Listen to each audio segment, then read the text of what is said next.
Pada video kali ini saya akan menggunakan proses data cleaning dan analisis statik deskripsi menggunakan dataset Ames Housing. Nah, dataset ini berisi berbagai informasi tentang rumah, seperti harga, luas tanah, tipe zona, dan banyak atribut lainnya. Nah, tujuan dari analisis ini adalah untuk menyimpan data agar bersih dan siap digunakan untuk analisis lebih lanjut, serta mengetahui gambaran umum data melalui statistik, deskriptif, dan visualisasi. Nah, di tahap persiapan data, di tahap ini eh, kita melakukan lingkungan kerja dan membuat dataset sebelum analisis. Analisis ini saya menggunakan Google Colab dan library yang digunakan antara lain ada Pandas yang sampai Matplotlib, Pulsa, Scalable. Nah, di sini Pandas untuk mengelola data, mampu untuk operasi numerik serta Matplotlib, Matplotlib, Matplotlib dan Scalable untuk visualisasi grafik. Nah, di sini kode yang digunakan untuk membaca dataset yaitu ada df, pd, titik ref, csv, dan di sini filenya serta df kolom ini serta display dfn yang serta print ukuran dataset. Nah, hasil menunjukkan ukuran dataset dataset ini berisi dataset ini berisi berbagai kolom numerik dan kategoris yang mempresentasikan karakteristik rumah. Nah, di sini ukuran datasetnya 2930 2930 baris serta 82 kolom. Nah, selanjutnya di sini ada pemeriksaan awal data. Nah, di tahap ini dilakukan untuk memahami struktur dan tipe data yang ada. Nah, di sini kita perlu tahu nama kolom numerik dan mana yang kategoris agar analisis bisa dilakukan dengan tepat.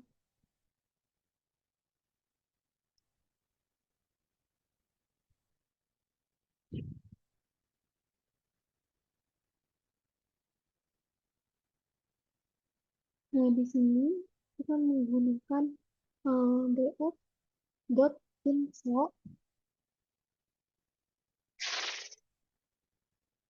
Kita untuk menampilkan kolom numeriknya kita menggunakan mouse, F, dan tab, tab, F. Kita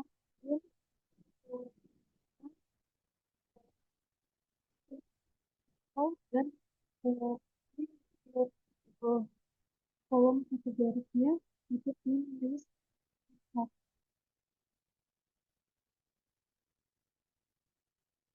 ke sini hasilnya.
Oh, warnanya serta kolom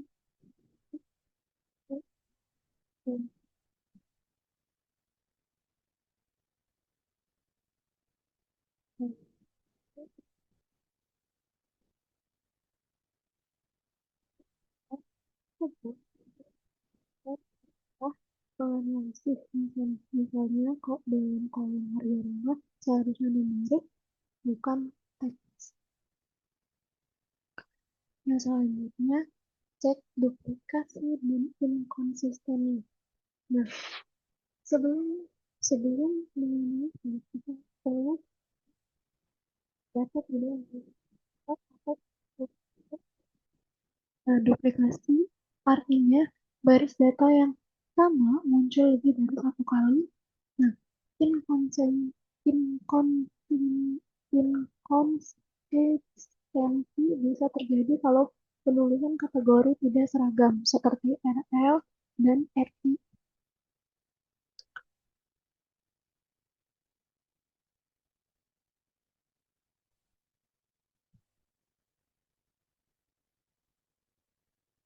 Nah, di sini, di sini, oh, itu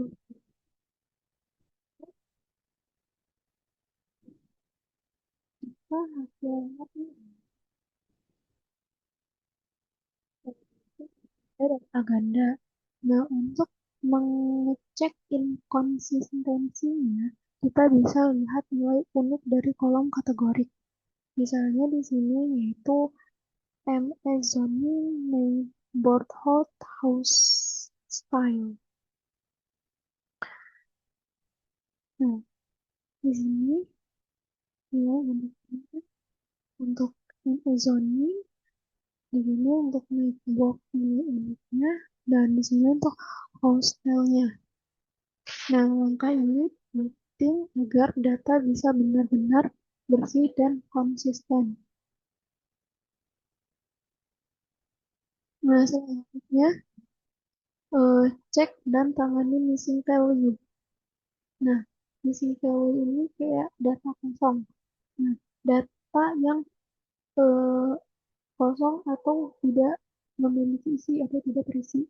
Nah, misalnya ada rumah yang tidak memiliki data luas garansi atau tahunan renovasi. Nah, hal ini bisa mempengaruhi hasil analisis.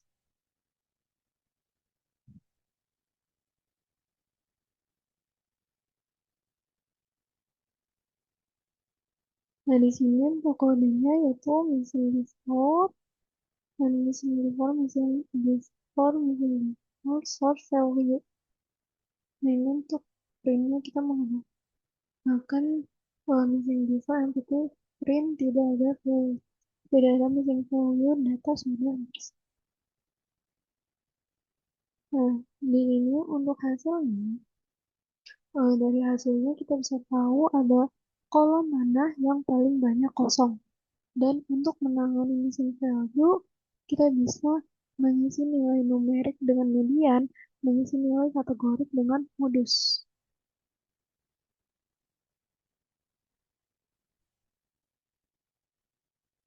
Nah, contohnya di sini, kalau ingin mengisi nilai numerik dan nilai kategorik dengan modus.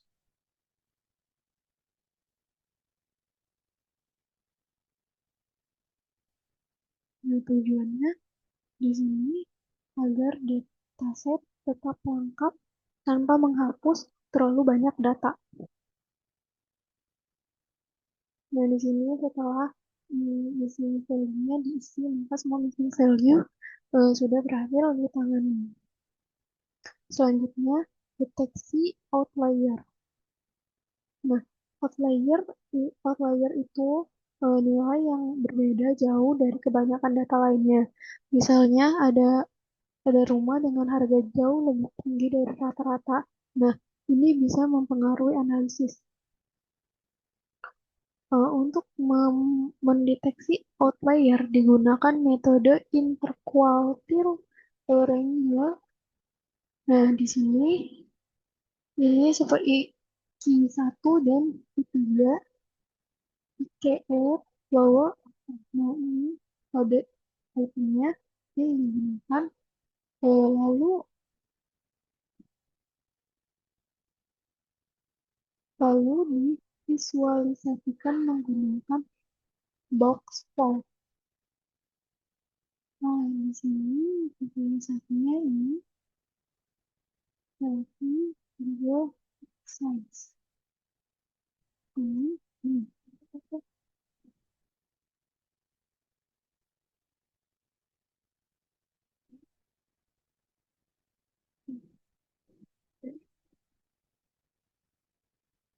Terlihat saya jauh tempat yang normal. Nah, itulah outlier. Outlier perlu diperhatikan karena bisa menyebabkan kesalahan input atau rumah dengan karakteristik khusus.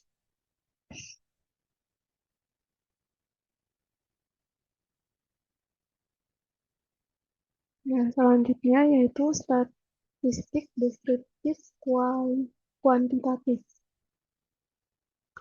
Nah, di sini statistik deskriptif kualitatif digunakan untuk menggambarkan data numerik seperti harga, luas, atau tahun. Nah, kita bisa melihat rata-rata eh, atau median, standar deviasi, dan ya. Nah, kodenya di sini itu di line display df6 code dot descriptive. Nah, di sini untuk aktifnya rata-rata harga room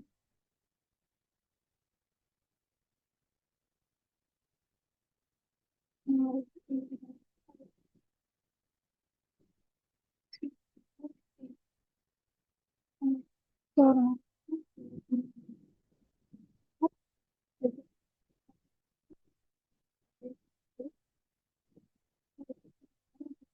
ini dapat membantu kita memahami bagaimana sebaran data numerik dari dataset.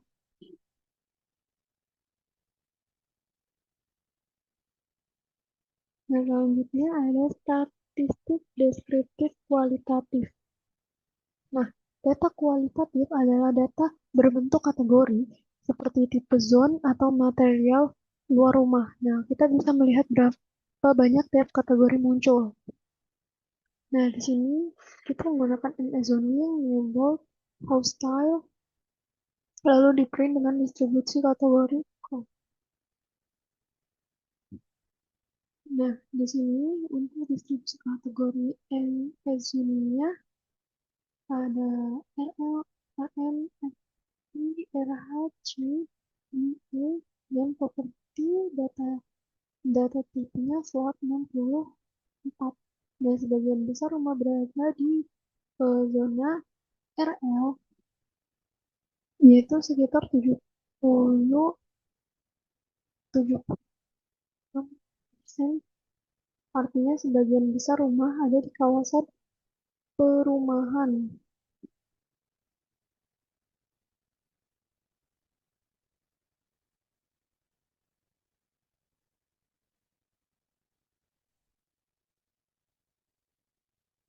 Nah, selanjutnya ada visualisasi data. Nah, visualisasi data membantu kita memahami pola dan distribusi dengan lebih jelas. Nah, beberapa grafik yang digunakan yaitu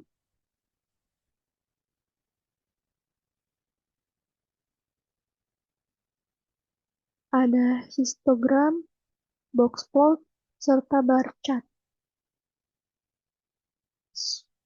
Plot serta bar chart. Nah, untuk history ini distribusi harga rumah.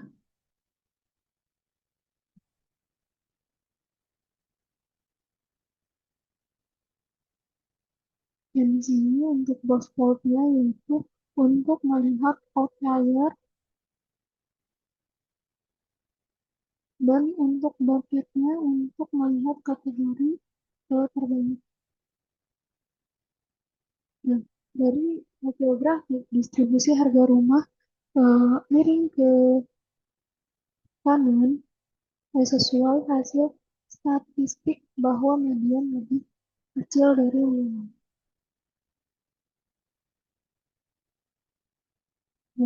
Hmm, kesimpulannya, dataset housing telah berhasil dibersihkan dari sisa value dan dicetak layar. Nah, statistik deskriptif menunjukkan variansi harga rumah yang cukup besar, serta visualisasi membantu memahami pola distribusi dan kategori dominan. Nah, data ini sudah siap untuk digunakan analisis lanjutan seperti prediksi harga rumah menggunakan matching linear.